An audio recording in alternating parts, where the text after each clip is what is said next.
Good after morning, man, Lipshits. It is Wednesday. We are finally back in the correct slot with the top 10. And this week, I'm going to be talking about power supplies. There's still a constant trend of people completely over-speccing power supplies. I cannot stress this enough. Even if you are on a 3090 Ti and a 12900K, the most you would probably need would be an 850 watt gold. Because those two components are probably going to draw 600-700 watts, sure, but that power supply is literally built to put that out. It's the only time you should be looking at like 1000 watt power supply if you just want to give it a little bit of a break, and it's not a bad idea is to have 20 to 30% headroom. But 1000 watt power supply on 65 watt CPUs with a 300 watt graphics card is just ridiculous. There's absolutely no reason to do it. So the idea is get a power supply, sure, with a little bit of headroom, and then rather spend that money on something like extra storage or better RAM, rather than just chucking 1,500 rand literally away into the bin for something that you're never going to have to use. Some of my power supplies are in other PCs and other homes, and they are 9 years old now. If a power supply doesn't have coil 1, it's probably not going to die, and it'll probably live for quite a long time. So with that in mind, I've come up with 10 suggestions from the category to give you an idea of what you should be looking at. Starting off then at number 10, it's the VP650 Plus. This is just a straightforward 600 watt power supply, and if you've got a 4, 6 core, even an entry-level 8 core processor, and like a 1660 for instance, this would be more than enough. It'll run that absolutely perfectly. If your graphics card doesn't have more than one 8-pin connector on it, then this plus whatever you've got is going to work absolutely perfectly. And I like these little antiques because they're nicely finished. They've got a decent fan in them. The connectors and stuff aren't the most amazing, but the heat shrink isn't overdone, so there is still some bend on the end of them, and they're braided, and it's got really good basics. Similarly, at number 9, it's a deep cool with basically the same setup as the Antec. The only reason that this is further ahead is just because I like the cables. They're basically the exact same thing. 100 watts with a base 80 plus. You're talking like maybe 30-40 watts. So you could say these are effectively the same sort of power supply. It's just their cables. Their cables, this isn't a great picture, but you can see the rubberizing. They're not sheathed at all. It does make it so that it's very easy to pack up the spare cables because it's a non-modular and stash them in the case in a corner sort of thing. And getting around tight corners is something that I really appreciated with those cables.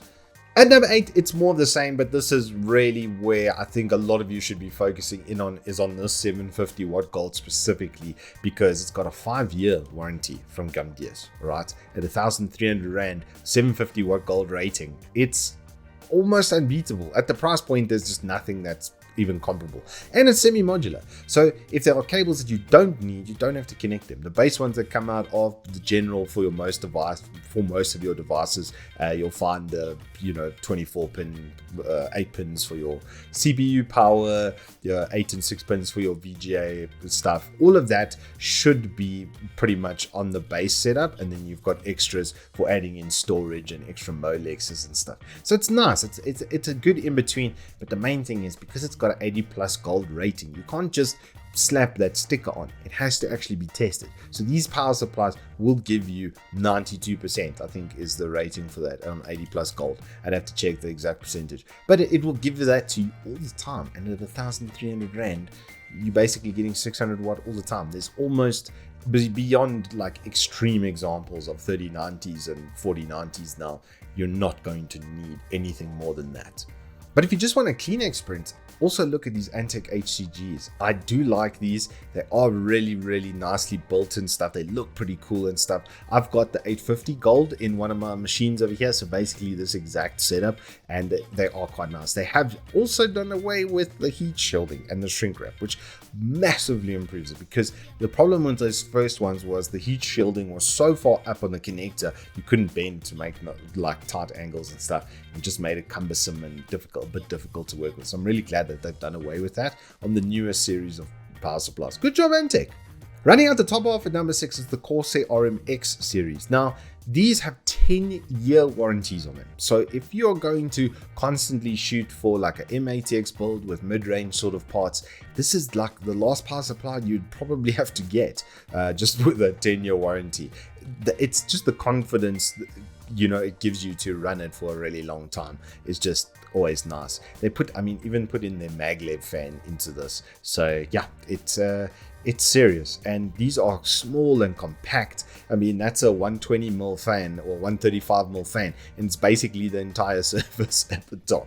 So it's shorter, it's narrower, it's tighter, nice and compact, really good for M80X builds. Breaking into the top half at number 5, it's an Asus ROG Strix 850 watt.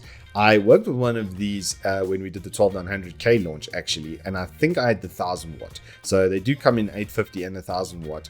And if I remember correctly, this one doesn't have it, but some of them have a LED screen on the side here, which is really, really cool. And then you can see your actual current draw, because what you see in Windows and in your hardware monitors and stuff is actually theoretical. It's actually not the physical hardware draw.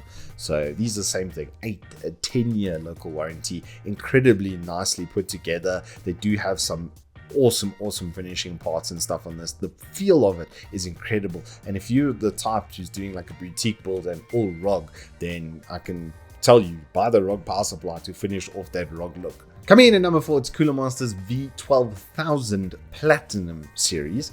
I don't know why Cooler Master doesn't give longer warranties on their power supplies. It is something that's a bit strange. Even my V1000 only has a 5-year, has a 1000 watt gold. So that is a bit of a detractor for me, because if you're going to spend this sort of money, you're going to want to get some pretty good lifetime. But it's one of the most satisfying power buttons you'll ever find on a power supply. Okay, let me tell you that. The way this thing comes finished, and the package that it comes out of and stuff, it's an experience. It's like you really are opening up something a little bit special. As far as that goes, Cooler Master really knocked it out of the park. Fully modular as well, obviously. So it's got the goods. It is still really good, but it just can't rank higher because I don't like the cables that they're still doing the sleeved style. There's no picture of it here, but they're still doing sleeve style, and it's so much better when it's individually rubberized just to get around tight angles. At number 3, it's Deepcool's PQ1000M. This would rank higher if it just wasn't for the lack of PCI Express. On this power supply, there's only 3 out, which is fine for a lot of builds, but people that want to have add-on capture cards and maybe add-on audio, you sometimes need a 6 or an 8-pin spare. So if you've got a really high-end graphics card, which you probably will, you're going to be using all 3 of these, maybe or probably. And then what do you do if you want to add on a sound card? There's just no other way around it besides creating clutter with more Molex or SATA adapters, and I'd rather it just ran straight from the PSU. The warranty's in line, the price point's in line, the build quality's definitely in line. The look and feel is absolutely fantastic. I just love that you can look at it and go, oh, there's a Deepcool product. It's always nice. At number 2, it's Corsair's HX1000. These are pretty damn expensive, which is why they don't rank higher, but I love these tube style power supplies that they make. They look pretty cool, like with that sort of tube that it's got going on there, right? Fully modular as well, like absolutely incredible general setup and build quality and stuff. I have built with a couple of these before, and they really are up to scratch. I mean, they put a 10-year warranty on it for a reason. The component quality inside is extremely high. And finally, in the number 1 spot, it has to go to the Signature series from Antec. Price versus performance consideration, component quality, 80 plus platinum rating. They've done away with the annoying cables that had too much heat shrink on the end of them. They've gone now with a more just general rubberized setup. And because of that, your result is that you get like one of the best power supplies for a lot less money than the competitors. There are 8 PCI Express connectors that come in this bundle. That's just amazing. You've got 2x8 for the CPU as well. You can power small nuclear countries with this thing, okay? Like you could draw it can use the entire 1000 watt. That's something I absolutely love about this as well, is that there actually is enough connectors that you can use the entire 1000 watt. And then when you can daisy chain one power supply into the other and take them both online to power up the same system at the same time. That is absolutely fantastic.